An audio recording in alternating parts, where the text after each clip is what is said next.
बिस्मिल्लाहिर्रहमानिर्रहीम।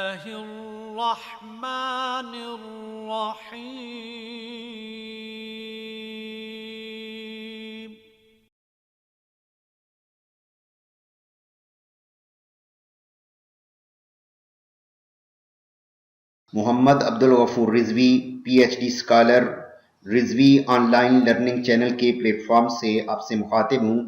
डॉक्टर नवीद गुलजार और doctor Naila Gulzar PhD scholars की मदद से रिसर्च मैनुअल कोर्स कोड 8613 के एक और क्वेश्चन का सलूशन लेकर हाजिर हूँ। इस वीडियो में हम क्वेश्चन नंबर 7 को हल करते हैं। क्वेश्चन नंबर 7 है, how did you try to solve the problem? आपने इस प्रॉब्लम को हल करने के लिए क्या कोशिश की, किस तरह काम किया? ये 10 नंबर का सवाल है। नीचे लिखते हैं narrate the process step wise. आपने स्टेप वाइज इस प्रोसेस को बयान करना है, यानी आपने इस रिसर्च वर्क के दौरान काम कैसे किया, मुकम्मल प्रोसीजर स्टेप वाइज आपने बयान करना है। Procedure of intervention and data collection, आपने डाटा कलेक्शन कैसे की, इसका मुकम्मल प्रोसीजर। इसके अलावा जो आपने काम किया, रिसर्च वर्क किया, मुकम्मल प्रोसीजर आपने बयान करना है। ये क्वेश्चन आपके इस रिसर्च प्रोजेक्ट की जान है। इसके अंदर आपने हर स्टेप को दौराने रिसर्च आपने जो स्टेप भी किया, जो काम भी किया, जितना काम किया, उसको स्टेप वाइज आपने बयान करना है। क्वेश्चन नंबर 7 के सॉल्यूशन के लिए ये एग्जांपल आपके सामने मैं लेके आया हूँ। इसमें तमाम स्टेप्स को थारोली डिस्कस किया गया है।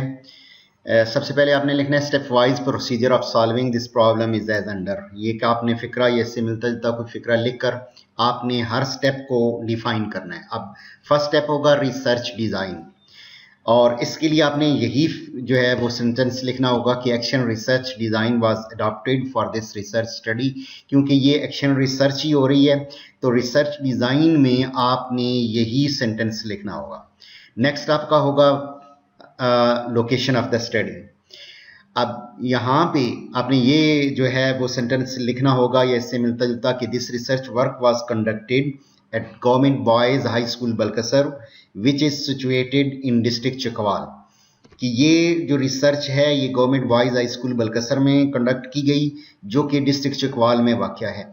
यहाँ पे थोड़ा सा अगर आप मज़ीद इसकी तफसील देना चाहें लोकेशन के हवाले से तो आप मज़ीद यहाँ पे 2-3 फ़िक्रे लिख सकते हैं। उसके बाद है टारगेट पॉपुलेशन। तीसरा स्टेप कि आपने इस स्टेप के अंदर अपनी पॉपुलेशन बतानी है, और पॉपुलेशन जो होती है वो ओवरऑल जहाँ पे आप रिसर्च कर रहे हैं, जिस चीज़ को आपने टारगेट किया है, जिस स्कूल को आपने टारगेट किया है, उसकी टोटल जो इनरोलमेंट है वो आपकी जो है वो पॉपुलेशन कहलाएगी। अब the population of this research work was consist of 40 students of class 9th enrolled in Government Boys High School Balkasar in academic year 2020। कि इस रिसर्च वर्क की जो पॉपुलेशन है वो 40 स्टूडेंट पर मुश्तमिल है जो 9th क्लास के हैं और जो गवर्नमेंट बॉयज़ हाई स्कूल बलकसर के एकेडमिक ईयर 2020 में इनरोल हुए हैं। यानी आपने जब रिसर्च वर्क करना है तो जो आपकी पॉपुलेशन होगी, जो आपने क्लास सेलेक्ट की है, उस क्लास के टोटल स्टूडेंट्स की तादाद आपने यहाँ पे लिखनी होगी, और उसमें एकेडमिक ईयर भी ज़रूर लिखना है कि आपने कौन सी क्लास में, कौन से एकेडमिक ईयर में आपने रिसर्च वर्क किया है। क्योंकि हो सकता है कि जब आप बाद में उसको चेक किया जाए तो वो ईयर और हो और उसमें जो है वो आपकी इनरोलमेंट और हो। लिहाजा एग्जैक्ट जो फिगर है वो आपने देना है कि आपने जिस क्लास पर रिसर्च वर्क किया है, एक्शन रिसर्च की है, उस क्लास की टोटल तादाद कितनी थी। अब ये नहीं कि आपने उनमें से स्टूडेंट मुंतखब किए, बल्कि यहाँ पे सिर्फ आपने पॉपुलेशन देनी है कि टोटल उस क्लास की तादाद कितनी थी। नेक्स्ट स्टेप है सैम्पलिंग। अब सैंपल क्या होता है? सैंपल होता है कि आपने वो जो 40 स्टूडेंट सेलेक्ट किए थे उनमें से आपने अपने मखसूस स्टूडेंट को सिलेक्ट करना है अपने रिसर्च वर्क के लिए। जिस तरह हमने पहले भी एक क्वेश्चन में डिस्कस किया था कि हमने ऐसे स्टूडेंट जो है वो सिलेक्ट करने हैं जिनकी कोई भी स्किल जो है वो वीक होगी। तो उसके लिए आपने इस तरह लिखना होगा कि 10 students were selected from these 40 students whose verbal communication was not good as a sample, कि हमने सैंपल के तौर पर वो 10 तालिब इल्म मुंतखब किए जिनकी वर्बल कम्युनिकेशन जो है वो अच्छी नहीं थी। क्लास आपकी वही रहनी है, 9th है, उनमें से आपने 10 ऐसे स्टूडेंट्स का इंतखाब करना है जिनकी कम्युनिकेशन, वर्बल कम्युनिकेशन वीक होगी, जिनकी वो स्किल वीक होगी। उस वीक स्किल को बेहतर बनाने के लिए, चूंकि आप एक्शन रिसर्च कर रहे हैं, इसलिए आपने उन 10 स्टूडेंट्स का इंतखाब किया। नेक्स्ट इसका स्टेप है कि सैम्पलिंग टेक्निक आपने कौन सी यूज की। तो ये सैम्पलिंग टेक्निक्स की जो है लिस्ट मैंने दे दी है कि मुख्तलिफ सैम्पलिंग टेक्निक्स हैं। आप सिर्फ इनको समझ लीजिए, इनको देख लीजिए कि सिस्टमेटिक सैम्पलिंग है, एक सिस्टम के तहत आपने सैम्पलिंग करनी है। ये सैम्पलिंग की मुख्तलिफ अक़साम हैं, इनमें से आपने एक का इंतखाब करना है। तो चूंकि आप एक्शन रिसर्च कर रहे हैं, इसमें आपने उन स्टूडेंट्स का इंतखाब किया जो कि कमज़ोर थे, तो एक सिस्टम के तहत आपने सैम्पलिंग की है, लिहाजा आपकी ये जो टेक्निक होगी वो सैम्पलिंग टेक्निक कहलाएगी। और आपने इस तरह जो है वो सेंटेंस लिखना होगा कि sampling systematic sampling technique was used for the selection of the sample.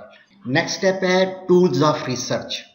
इस स्टेप के अंदर आपने अपने रिसर्च के अंदर जो टूल इस्तेमाल किया है उसकी वजाहत करनी है। टूल्स मुख्तलिफ हैं जो आपकी इस मैनुअल, रिसर्च मैनुअल में भी उनकी जो है वो एक्सप्लेनेशन दी गई है।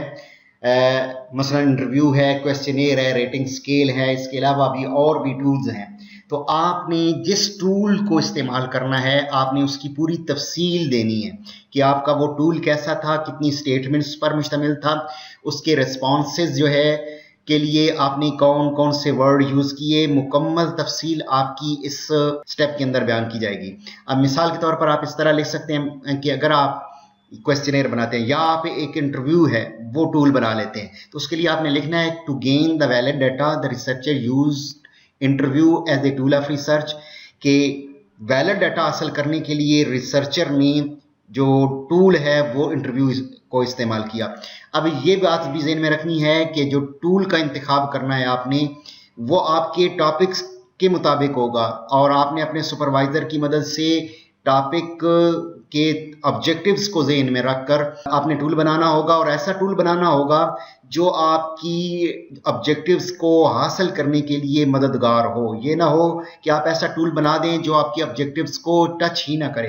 तो इसलिए टूल जो है वो बनाने के लिए आपने अपने सुपरवाइज़र की मदद लेनी है। आपने इंटरव्यू को टूल बना लिया, अब उसकी अब पूरी तफसील आपने देनी है।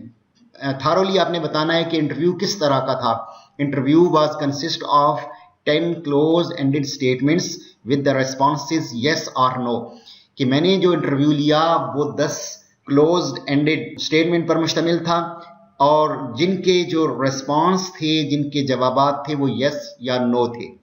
This tool was developed with the help of educational experts and supervisor.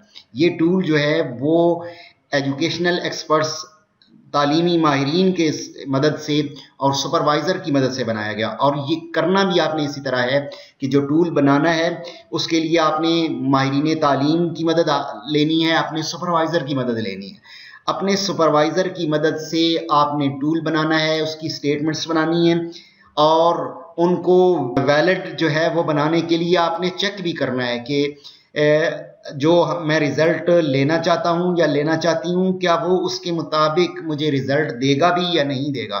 अगर आपकी स्टेटमेंट एक ऐसी है कि जो आपके ऑब्जेक्टिव को ही टच नहीं कर रही, तो स्टेटमेंट को आपने निकाल देना है और ऐसी स्टेटमेंट डालनी है जो आपके ऑब्जेक्टिव के उसूल में मदद दे सके। तो इस तरह 6 जो स्टेप है वो होगा tools of research. Next step है data collection procedure. Data collection procedure, इस स्टेप के अंदर आपने डाटा कैसे कलेक्ट किया वो मुकम्मल प्रोसीजर बयान कर। स्कूल में गए, वहाँ पे आपने किस तरह इंटरव्यू लिया, किस तरीके से आपने बच्चों को इंटरव्यू के क्वेश्चन किए, कैसे उनके जवाबात आए, आपने उनको फिर जवाबात को कैसे लिखा, ये मुकम्मल प्रोसीजर जो है आपका इस स्टेप है, इस स्टेप के अंदर बयान किया जाएगा। मसलन आपने इस तरह लिखना होगा कि data was collected personally by the researcher from government boys high school Balkassar, कि डाटा जो है वो रिसर्चर ने पर्सनली ज़ाती तौर पर गवर्नमेंट हाई स्कूल बलकसर से जो है वो कलेक्ट किया। The researcher visited the target class and collect the data with the help of interview statements. के रिसर्चर ने जो टारगेट क्लास थी, जो सैम्पल क्लास थी, उस क्लास का जो है वो को विजिट किया और डाटा जो है वो इंटरव्यू स्टेटमेंट के जरिए इकट्ठा किया। The interview was taken separately from each student. Interview जो है वो हर स्टूडेंट से अलग अलग लिया गया और ये आपने रिसर्च में भी ऐसे ही करना है कि जो भी आपने इंटरव्यू लेना है तो हर स्टूडेंट को अलग बिठा के, अगर आपने टीचर से लेना है तो टीचर को अलग बिठा के, अगर आपने हेड टीचर से लेना है तो हेड टीचर से को अलग बिठा के आपने अलग अलग इंटरव्यू लेना है। ये नहीं है कि आपने 10 बच्चे का इंतखाब किया हुआ है और 10 बच्चों को एक जगह पे आपने बिठा लिया है और वहीं पे आपने एक बच्चे से लेना शुरू कर दिया, क्योंकि उसमें आपके जो रेस्पॉन्स हैं वो एक जैसे आ सकते हैं। इसलिए आपने अलग अलग जो है वो इंटरव्यू लेना है और हर बच्चे का जो रेस्पॉन्स है वो, चूंकि बच्चे अलग अलग होंगे तो लिहाजा उस जो है हकीकत जो है वो सामने आपके आएगी। All statements were described clearly to the students. आपने तमाम स्टेटमेंट को स्टूडेंट को क्लियर करके समझानी है, डिस्क्राइब करनी है, बतानी है। ये नहीं है कि आपने एक स्टेटमेंट पढ़ी है और वो बच्चे को समझ ही नहीं आई है। आपने बच्चे को समझा के वो स्टेटमेंट समझानी है, समझाने के बाद उसका रिस्पॉन्स लेना है। And then their responses were taken. उसके बाद आपने रिस्पॉन्स लेना है। The answer of each statement was written on the interview proforma. फिर आपने प्रोफार्मा जो है वो आपके पास होना चाहिए हर स्टूडेंट का अलग। उसके अंदर आपने हर बच्चे का रिस्पॉन्स लिखना है कि उसने जवाब जो है वो क्या दिया है, उसने रिस्पॉन्स क्या किया है।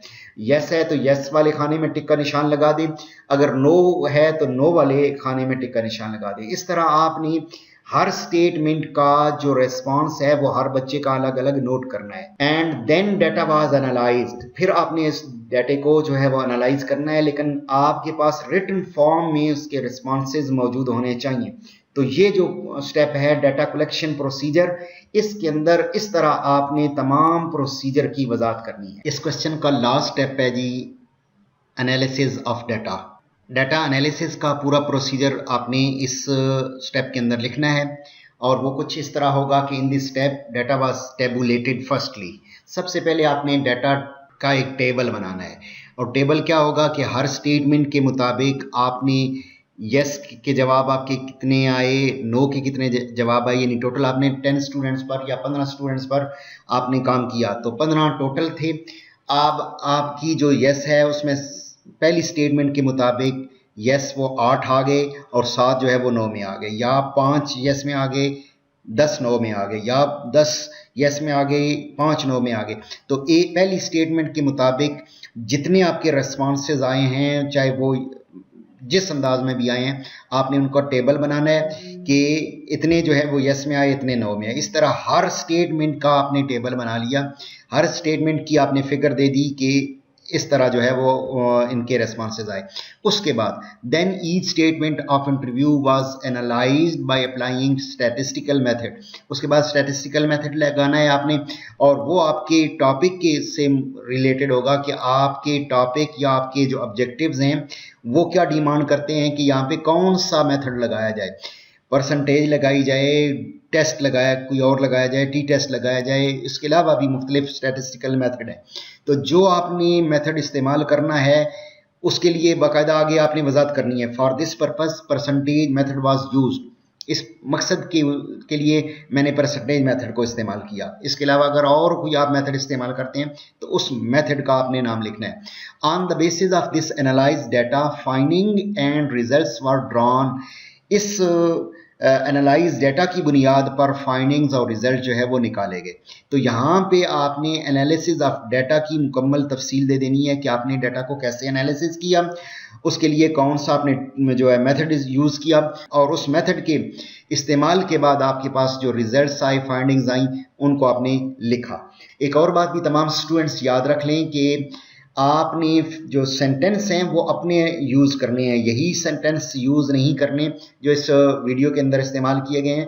आप कोशिश करें कि अपने अल्फाज में जो है वो आप अपनी रिसर्च को बयान करें।